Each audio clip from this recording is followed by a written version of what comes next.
그러므로 너희가 선지자 다니엘이 말한 바 멸망에 가증한 것이 거룩한 곳에 선 것을 보거든 읽는 자는 깨달을진저. 그때 유대에 있는 자들은 산으로 도망할지어다. 지붕 위에 있는 자는 집 안에 있는 물건을 가지고 내려가지 말며 밭에 있는 자는 겉옷을 가지고 뒤로 돌이키지 말지어다. 그날에는 아이벤 자들과 젖먹이는 자들에게 화가 있으리로다. 너희가 도망하는 일이 겨울에나 안식일에 되지 않도록 기도하라. 이는 그때 큰 환난이 있겠음이라. 창세로부터 지금까지 이런 환난이 없었고 후에도 없으리라. 그 날들을 감하지 아니하면 모든 육체가 구원을 얻지 못할 것이나 그러나 택하신 자들을 위하여 그 날들을 감하시리라. 그때 사람이 너희에게 말하되 보라 그리스도가 여기 있다 혹은 저기 있다 하여도 믿지 말라. 거짓 그리스도들과 거짓 선지자들이 일어나 큰 표적과 기사를 보여 할 수만 있으면 택하신 자들도 미혹하리라. 보라 내가 너희에게 미리 말하였노라. 그러면 사람들이 너희에게 말하되 보라 그리스도가 광야에 있다 하여도 나가지 말고 보라 골방에 있다 하여도 믿지 말라.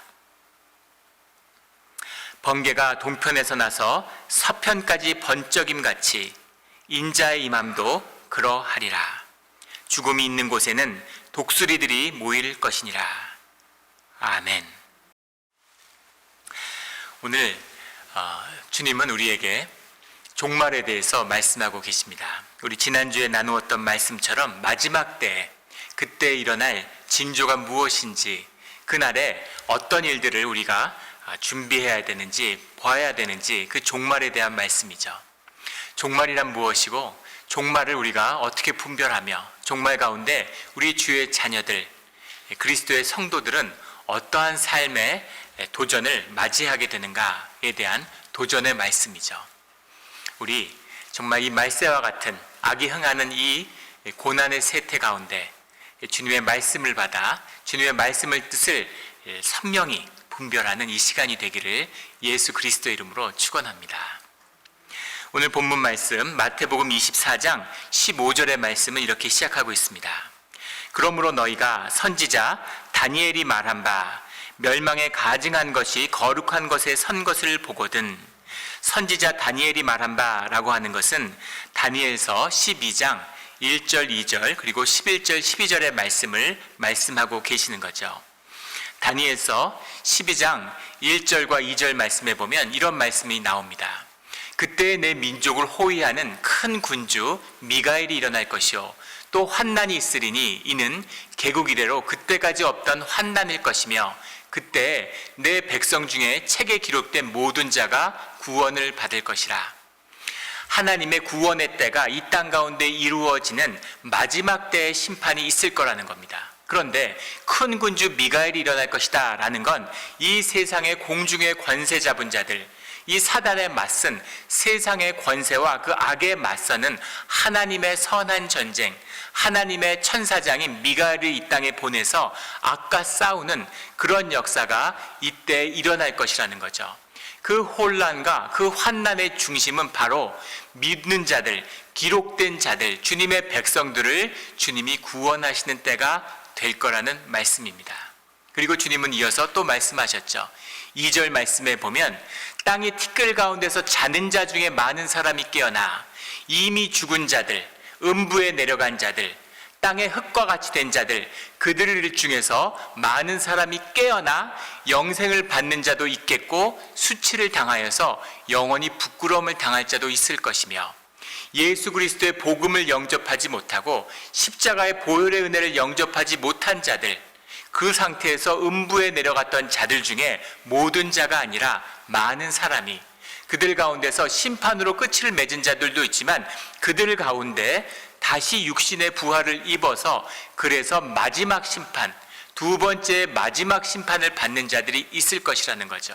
그들 가운데서는 구원을 얻는 자도 있고 그들 가운데에서는 수치를 당하여서 영원한 부끄러움, 그 심판을 당하는 자들이 있을 거라는 겁니다.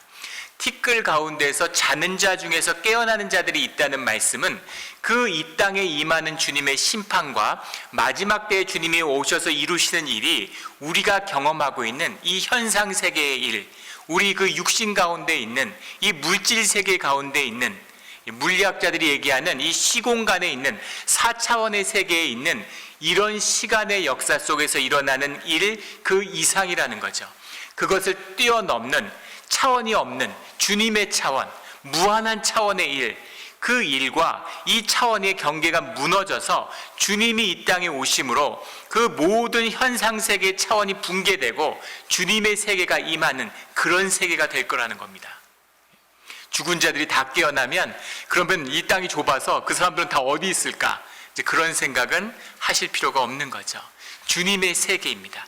주님이 모든 세계 차원의 세계를 다 터버리는 그런 때가 마지막 때에 올 것이라고 다니엘 선지자가 주님의 말씀을 받아서 이미 선포한 바가 있는 거죠. 그런데 주님이 그것을 기억해라 라고 말씀하고 계시는 겁니다.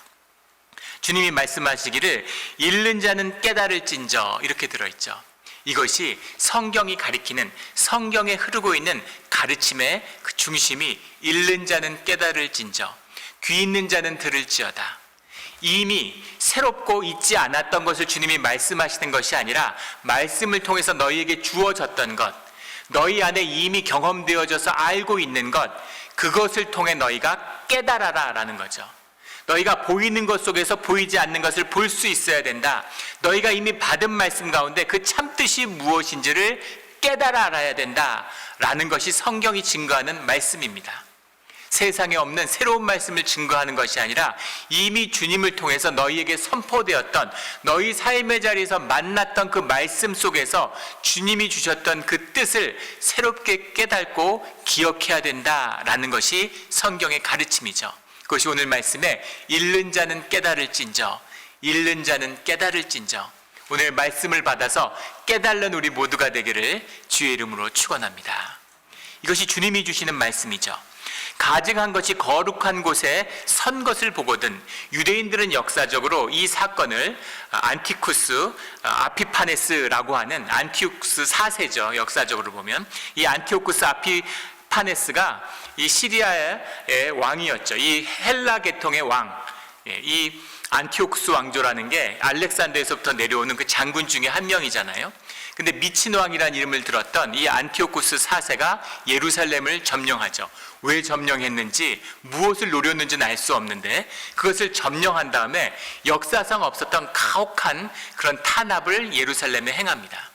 그래서 예루살렘의 성전을 무너뜨리고 그리고 거기다가 돼지 피를 뿌리고 그리고 제우스의 신상을 이 예루살렘 성전 앞에다 떡하니 그 중심에 세워놓죠. 그리고 수많은 사람들을 도륙합니다.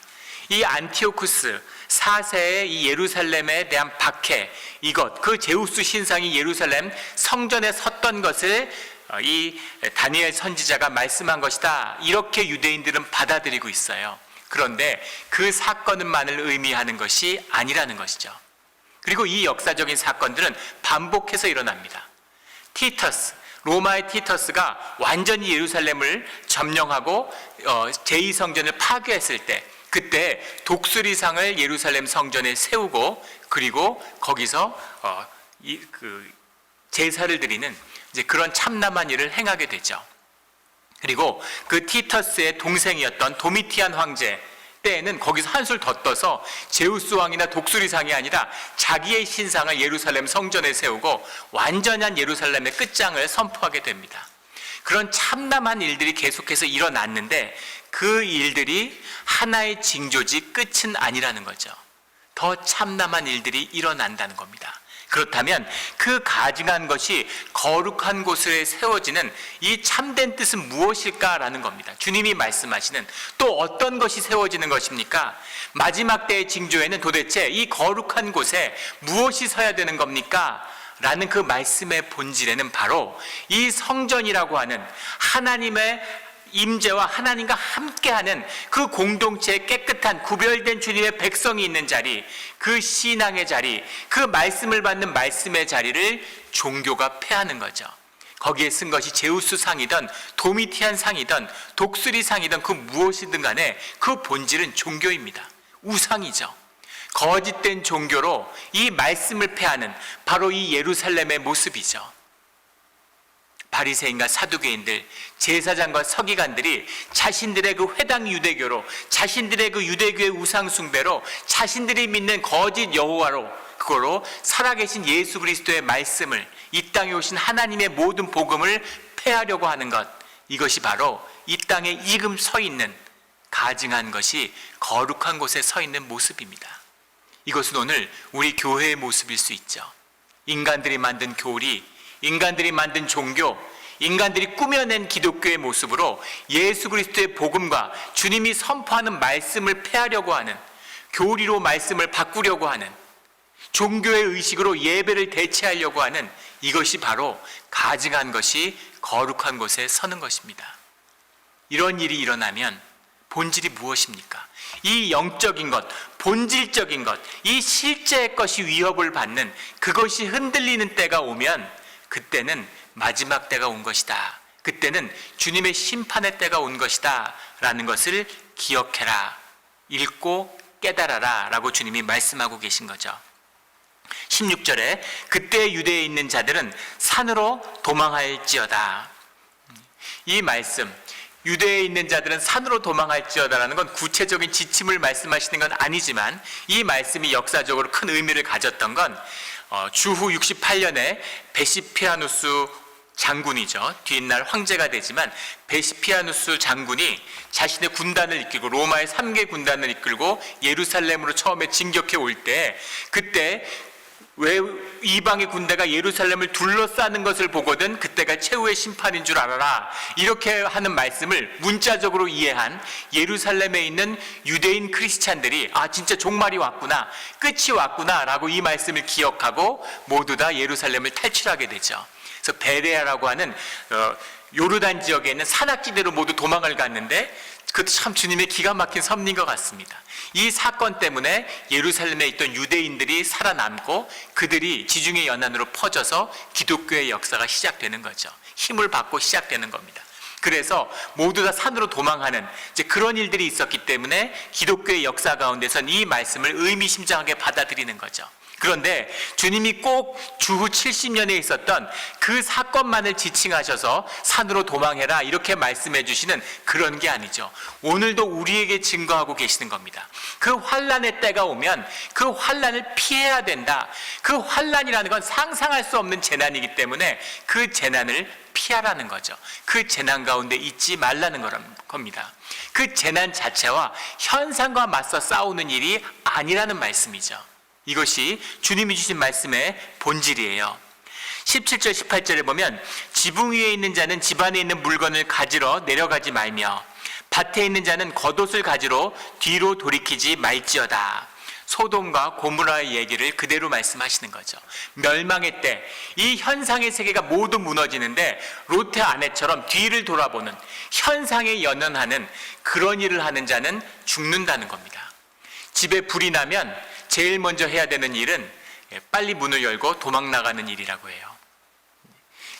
큰 집에 불이 났을 경우 그 실험에서 보여주더라고요. 다큐멘터리에서, 화제 다큐멘터리인데 그 집에 불이 붙었는데 집이 전소되는데 걸리는 시간은 4분인 겁니다.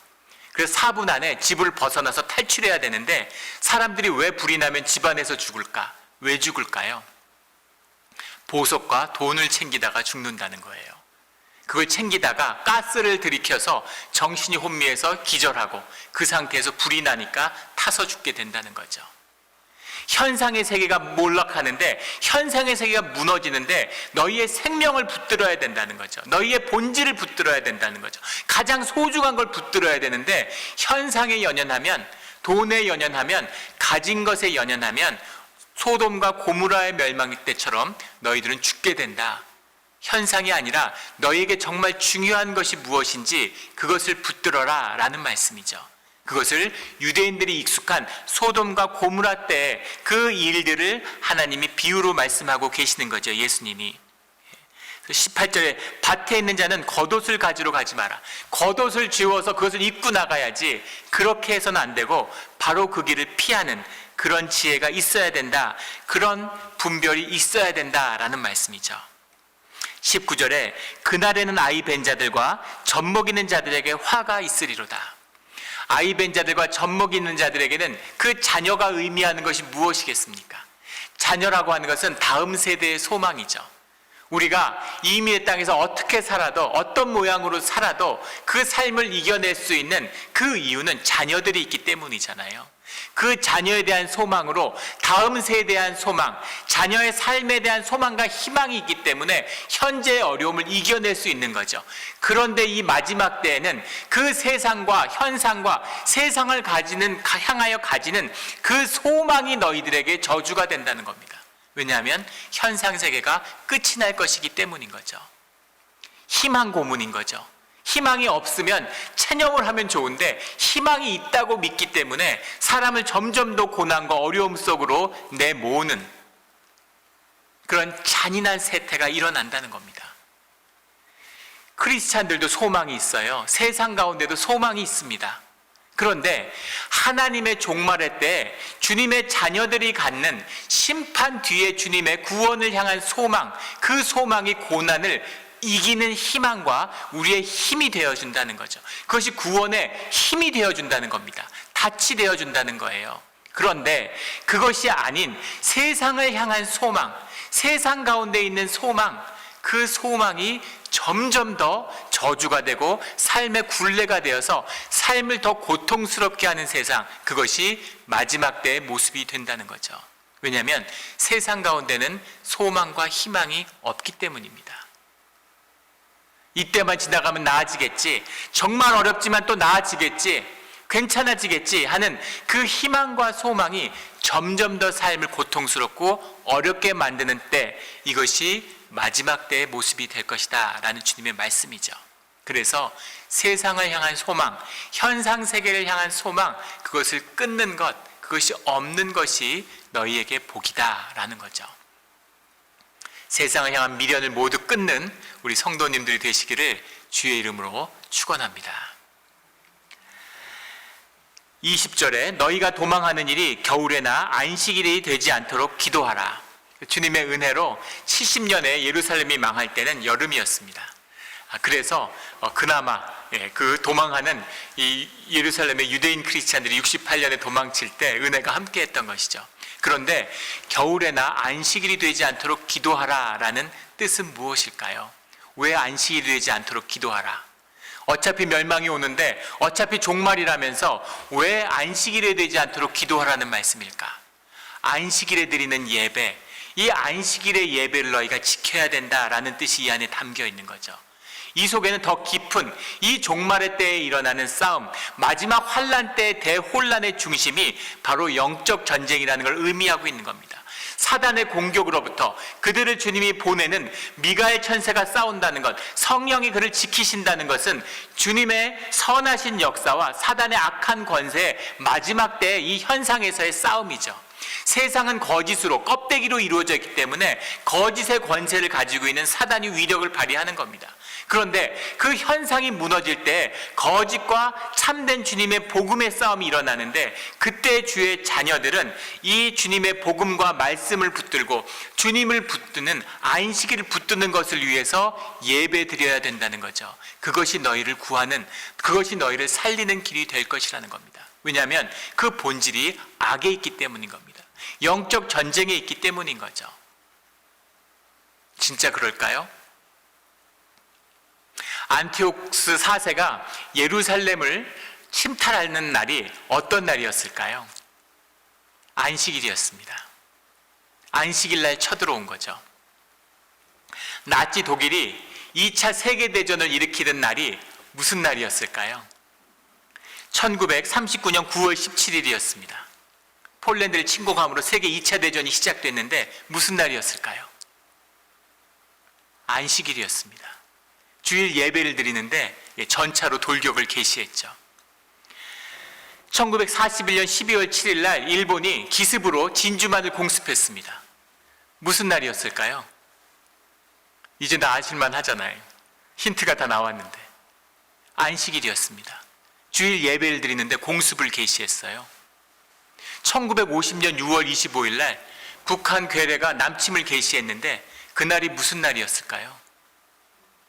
안식일이었습니다. 예배를 드리는데 남침을 개시했죠. 우연의 일치일까요? 어떻게 전쟁을 준비하다가 개시하니까 늘 주일 예배 드릴 때 그렇게 전쟁이 시작되는 걸까요? 그 본질이 무엇인가를 보여주는 거죠. 악한 권세가 그 뒤에 있기 때문에 결국 사단의 역사가 시작되는 것이기 때문에 그 환란의 시작은 항상 안식일을 깨려고, 주일 예배를 깨려고 시작되는 거죠. 그 예배를 지키는 겁니다. 그 예배를 지키는 거예요. 한국에 섬길 때 한 교회가 있는데 그 교회의 장로님이 그 교회 창립 멤버세요.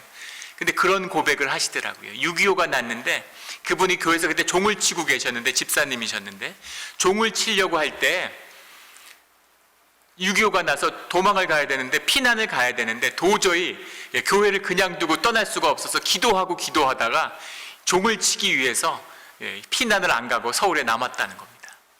그래서 북한의 서울을 점령하고 있는 그 기간 중에도 매일 새벽종을 쳤대요.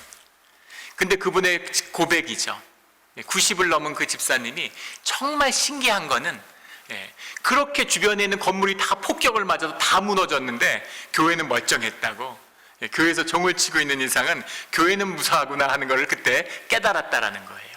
그래서 그 교회가 지켜지고 교회가 그 뒤에 진짜 반석 위에 선 교회로 자라나는 그런 교회가 됐겠죠. 근데 그 마지막에 장로님이 뭐라고 얘기하시냐면 6.25 전쟁 때 폭격을 맞고 포탄이 떨어지는데도 새벽종을 쳤는데 지금 종을 못 친다는 거예요. 민원이 들어와서 종 치지 말라고 새벽에 하도 주변에서 뭐라 그러니까 그 압력 때문에 이제는 종을 못 친다 그러시더라고요. 6.25 때 포탄이 떨어져도 치던 종을 지금은 사람들의 불평 때문에, 민원 때문에 못 치는 겁니다. 이것이 영적 전쟁의 본질인 거죠. 이것이 환란의 본질인 겁니다. 전쟁이 나고 피난을 가서 환란이 아니라 바로 이 영적인 침탈, 안식일을 지키지 못하는 것, 이것이 환란의 내용인 거죠. 오늘날 교회의 모습을 보십시오. 예배가 지켜지지 않고 안식일을 지키지 못하는 거죠. 건강의 위협 때문에, 비즈니스 때문에, 바쁜 일이 있어서 주일날 안식일을 지킬 수 없는, 이것이 환란 때 너희가 살아남을 수 있느냐 없느냐를 가름하는 것이다 라고 주님이 말씀하시는 거죠. 그래서 안식일이 되지 않도록 기도하라는 겁니다. 너희 예배를 지키라는 거죠. 너희 예배가 무너지지 않도록 너희가 환란 날에 그 예배를 지켜야 된다는 겁니다. 예배를 지키는 우리 영락 공동체가 되기를 예수 그리스도의 이름으로 축원합니다. 21절에 이는 그때 큰 환난이 있겠습니다. 창세로부터 지금까지 이런 환난이 없었고 후에도 없으리라. 현상계의 멸망인 거죠. 현상계의 멸망이 이루어져야 그 본질 세계가 실제화되는 거죠. 주님의 역사가 드러나는 겁니다. 22절에 그 날들을 감하지 아니하면 모든 육체가 구원을 얻지 못할 것이나 그러나 택하신 자들을 위하여 그 날들을 감하시리라. 오늘의 말씀의 핵심입니다. 마지막 때 그 환란이 끝까지 계속되면 이 땅에 살아남을 자가 없다는 거죠. 그리고 이런 환란의 때가 반복적으로 나타났다는 겁니다. 그런데 그 환란 가운데서 주님이 구원의 새로운 소망의 문을 여셨던 이유는 바로 주의 자녀들 때문이라는 거죠. 주의 자녀들이 죽을까봐, 주의 자녀들의 믿음이 지켜지지 않을까봐, 주의 자녀들을 지키는 그 아버지의 안타까운 사랑과 긍휼 때문에 결국은 우리를 지켜주시고 이 멸망에서 우리를 구원해 주신다는 겁니다. 그래서 택하신 자들을 위하여, 주님의 자녀를 위하여, 주님의 구원받을 자들을 위하여, 그들을 위하여 그 날들을 감해 주신다는 거죠. 이것이 우리가 예배하고 기도하는 그 내용이고 비밀입니다. 세상이 구원받을 수 있는 소망은 세상 가운데 있는 것이 아니라 주님의 자녀들의 기도하는 자리, 예배하는 자리에 있다는 거죠. 그 예배하는 마음, 소돔과 고모라에 10명만 주님을 위해서 기도하는 자들이 있다면, 주님의 말씀을 기억하는 자들이 10명만 있다면 그 도시를 멸망시키지 않겠다고 하시는 주님의 말씀인 거죠. 그 10명이 없어서 소돔과 고모라는 멸망하고 마는 것입니다. 이 세상을 지키는 믿음의 자녀들, 이 땅을 지키는 주님의 교회가 있어야 되는 거죠. 그것이 살아남는 우리를 위한 은혜의 통로라는 겁니다. 그 은혜의 통로로 쓰임받는 우리 영락교회가 되기를 예수 그리스도 이름으로 축원합니다. 23절에 그때 사람이 너희에게 말하되 보라 그리스도가 여기 있다 혹은 저기 있다 해도 믿지 말라. 사람이 말하되 25절 보면 내가 말하였노라. 26절에 사람들이 말하되, 사람들이 말하는 것과 주님의 말씀이 대비되고 있는 거죠. 하지만 마지막 때의 영적 전쟁의 본질은 세상의 말과 주님의 말씀의 대결입니다. 세상에서 이렇게 얘기해 세상이 뭐가 오라 하는 것과 주님은 뭐라고 말씀하시는가 라는 그 말씀의 대결일 때 무엇을 붙드느냐는 거죠. 23절에 사람이 너희에게 말하되 보라 그리스도가 여기 있다 혹은 저기 있다 하여도 믿지 말라. 어떻게 그리스도가 여기 있고 저기 있겠습니까? 그리스도는 부활하신 주님인 예수 그리스도가 오실 때에는 그 영체를 입고 모든 곳에 무소부재하실 텐데, 그런데 여기 있다 저기 있다, 여기 있으면 저기 없는 거고 저기 있으면 여기 없는 거죠. 시공의 얘기죠. 현상세계의 얘기인 겁니다. 그래서 그리스도가 여기 있다는 말 자체가 거짓인 거예요. 예수님은 여기도 계시고 저기도 계시고 저기도 안 계시고 여기도 안 계시지, 여기 계시기 때문에 저기 안 계시고 저기 계시기 때문에 여기 안 계시는 우리와 같은 육의 존재가 아니시기 때문이죠. 영인 주님이고 본질의 세계인데 현상세계밖에 볼 줄 모르는 자들, 현상으로밖에 세상을 속이지 못하는 자들, 그 자들은 여기 있다 저기 있다 끝까지 현상세계의 이야기를 한다는 거죠. 이것이 거짓 종교의 모습이라는 겁니다. 24절에 거짓 그리스도들과 거짓 선지자들이 일어나 표적과 기사를 보여 할 수만 있으면 택하신 자들도 미혹하리라. 표적이라고 하는 것은 이 사람들 가운데서 일어나는 주님의 일이죠. 기사라고 하는 건 자연세계에 하나님이 나타나는 일반적인 계시 속에서 나타나는 그런 이적입니다. 그런데 이 현상세계를 주무르는 자들이 그 거짓으로 그리스도의 일, 하나님의 일이라면서 현상세계의 거짓을 만들어낼 거라는 거예요. 예전에 어떤 고발 프로를 봤는데 한국에서 큰 물의를 일으킨 이단입니다. 그 이단은 교회에서 집회를 하는데 그 교주가 나왔어요. 근데 그 변화산에 자신이 재림한 예수라고 주장을 하는데 변화산의 모습을 보여주겠다고 하면서 갑자기 자기 몸이 변하는 걸 보라는데 몸이 진짜 태양처럼 반짝반짝 빛나는, 온몸이 막 빛나는 거예요. 온몸이 막 빛나는데 사람들이 막 열광하고 막 박수를 치고 막 울부짖고 난리가 나는 거예요. 이분이 재림 예수였구나, 변화산의 역사가 이런 것이었구나 하고 다 놀라는 거죠. 그걸 분석하는 과학자가 똑같은 모습을 보여주더라고요. 그 염료를 옷에 발라가지고 그거를 흰 옷에 발라서 그 사람이 입고 보여주니까 그 옷이 반짝반짝 하는 거예요. 조명에 따라서. 마술 쇼에서 하는 일들을 그런 집회에서 하는데 그런 걸로 사람들이 속아 넘어가는 거죠. 속이는 놈도 나쁘지만 속아 넘어가는 사람들도 나쁩니다. 얼마나 어리석으면 그런 거에 속아 넘어가요. 눈에 보이는 것, 눈에 밝은 것, 선악과의 열매를 먹어서 눈이 밝아졌는데 그 눈을 어둡게 하고 마음을 밝게 해야 되는데 그 영의 눈을 떠야 되는데 눈에 보이는 걸 따르니까 그런 거짓 조작에 넘어가는 거죠. 이것이 그 마지막 시대의 표적과 기사입니다. 그런데 말로 할 수 없는 그 표적과 기사가 종교의 이름으로 교회 가운데 일어나기 때문에 그 믿음을 가진 자들, 택하신 자들도 미혹하게 된다라는 얘기죠. 교회가, 공동체가 흔들리는 것, 이것이 마지막 때의 사건의 본질적인 모습이라는 겁니다. 오늘 우리가 보는 모습이겠죠. 교회가 말도 못하게 허물어지고 있습니다. 이 북가주에는 교회를 다닌 사람이 0.6% 정도밖에 되지 않는데요. 세계에서 가장 낮은 곳 중에 하나랍니다. 이슬람 테헤란보다 낮대요. 이슬람 근본주의 국가인.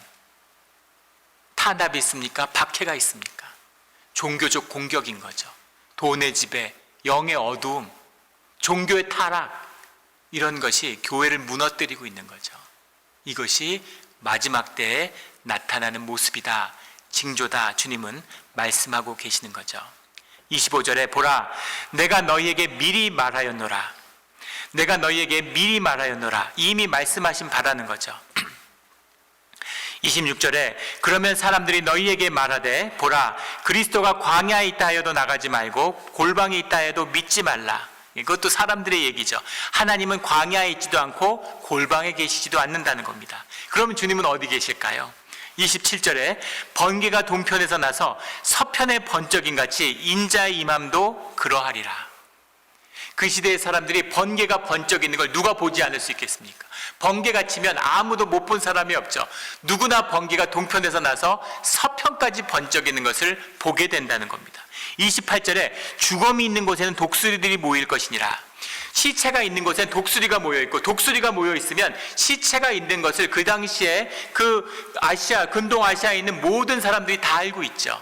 그것처럼 주님의 임재와 주님의 말씀은 분명하다는 겁니다. 아무도 그것을 못 봤다, 아무도 그것이 숨겼다 얘기할 수 없다는 거죠.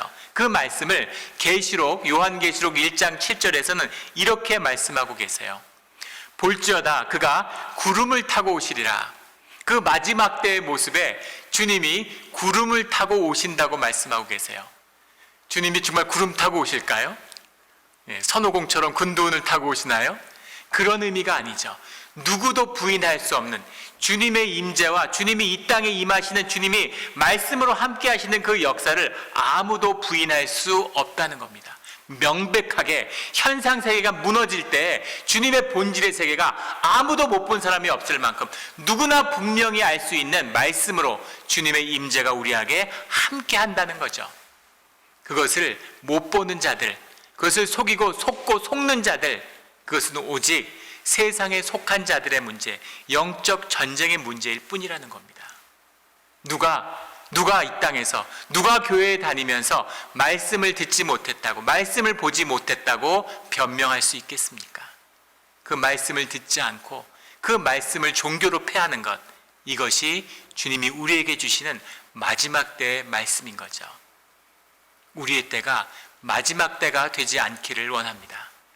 우리의 자녀들에게 다음 세대의 소망이 있기를 원합니다.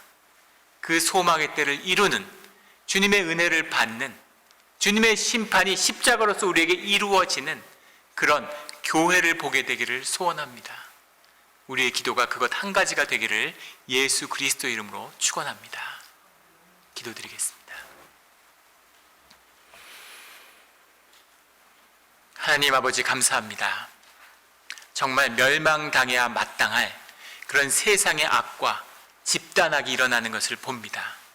그러나 주님께서 주님의 택하신 자들을 기억하시며 주님의 택하신 자들을 위해서 그 고난의 때를 감하여 주신다고 말씀하여 주시니 감사합니다.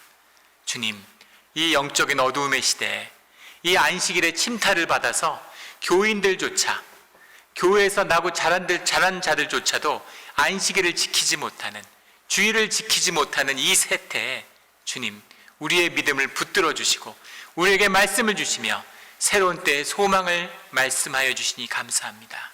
그것을 보며 그것을 붙들며 주님의 길을 걸어가는, 주님의 때에 살아서 주님의 영광을 보는 주의 자녀들이 되게 하여 주시옵소서. 감사드리며 예수 그리스도의 이름으로 기도드렸습니다. 아멘.